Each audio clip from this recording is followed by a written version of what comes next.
Even in North America, the Boston Museum of Fine Arts in its collection has more than a dozen and a half major items that pertain to the Villa Ludovisi. Most recently and spectacularly, a colossal Juno, which was carted off from Rome in 1897 and then reappeared, to everyone's surprise, in the year 2011 on an estate, a private estate in Brookline, Massachusetts. The Boston Museum of Fine Arts then purchased it and then spent $150,000 just moving it from Brookline to nearby Huntington Avenue, Boston. And it can now be seen today spectacularly installed in a gallery, which it has almost to itself.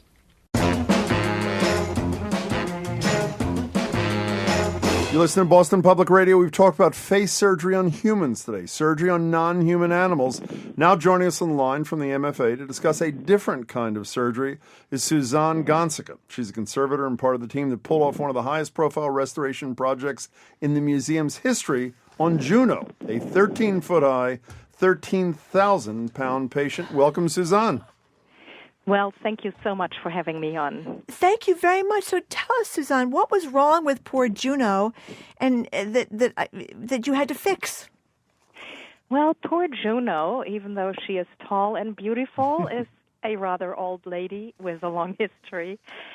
And we brought her in from an outside estate into the museum, so she had all kinds of stains and biological growth on the surface. And most disturbingly, she had severe losses in the face. So nose and both lips were really severely damaged. But Suzanne, one of the things I was surprised by, and we all read this story in the Globe the other day, which was a great piece, there are many incredibly famous works of art, statues in particular, that are missing parts. Why did you decide in this circumstance it was important to, as Marjorie said, give Juno a nose job? Why did you decide to do that? Well, this was sort of a follow-up operation, actually, and I have to say the coverage in the Globe was really, really wonderful. We're very proud of that. The sculpture has suffered a number of repairs in the past, post-antiquity and historic times. Let's say, just for the purpose of this, perhaps in the 17th century, body and head were united when the sculpture was ready for display in a Baroque garden in Rome. And body and head are actually they're both Roman, but they're from slightly different periods. And at that point, also, the facial features of the head were restored in perhaps the 17th century. Maybe they were just minor chips to nose and lips, but whoever chose to repair the sculpture took a chisel and removed rather large portions of the face in order to put their own marble nose and lips on. And then those additions were lost. And what we were looking at when the sculpture came into the museum were not just little, let's say, natural break edges, but really cuts which were deliberately executed during a previous repair phase.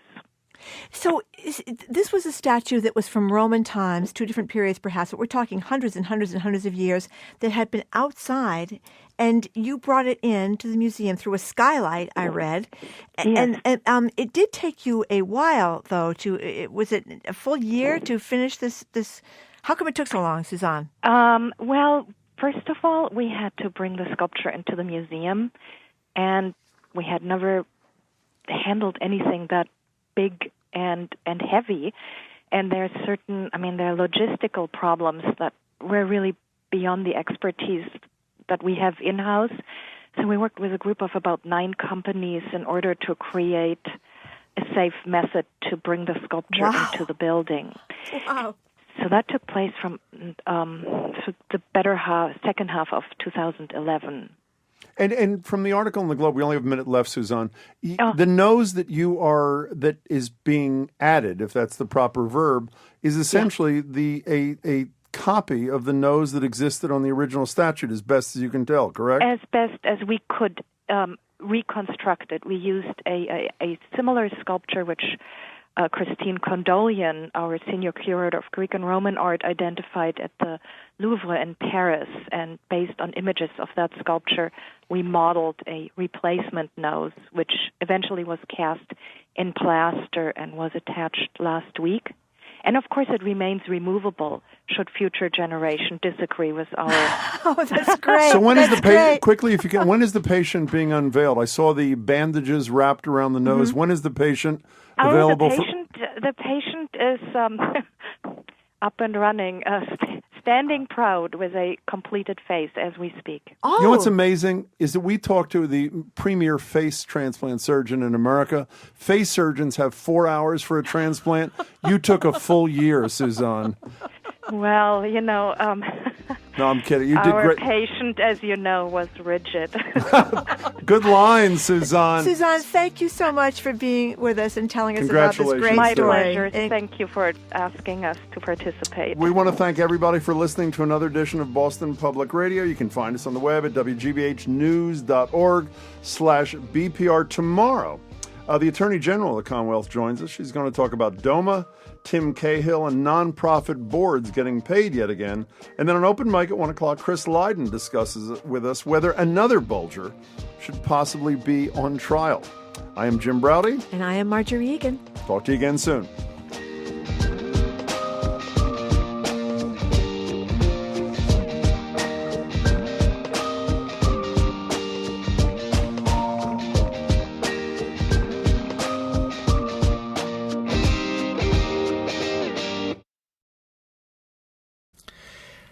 There's also the U.S. Embassy in Rome, which is located, as we'll see, in an ex-Boncompagni Ludovisi palace on the grounds of the former villa.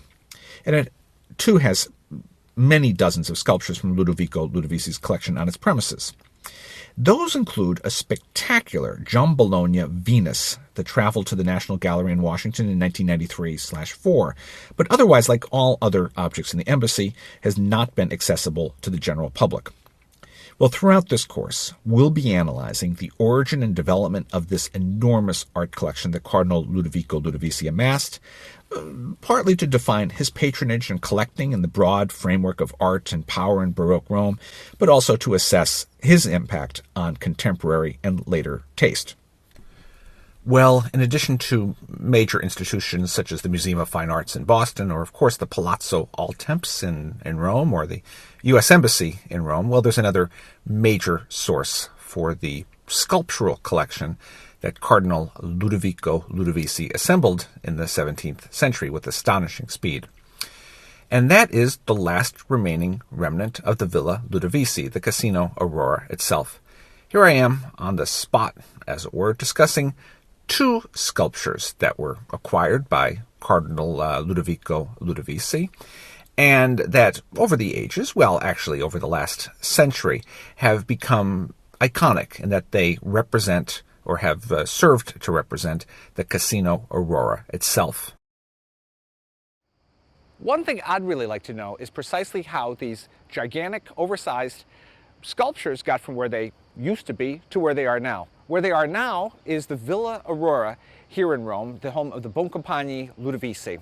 Where they used to be, we know precisely. They were in the forum of the Emperor Trajan. Trajan reigned from the years 98 to 117, and his greatest achievement, military achievement, was the conquest of Dacia, which corresponds more or less to today's Romania. It really is a remarkable historical accident that these Dacian captives, first of all, survived. They exist today. In fact, there's a few that are known. 4 of them are ensconced on the Arch of Constantine here in Rome. There's one that was moved to Naples, thanks to the efforts of the Farnese family. And we have 2 here.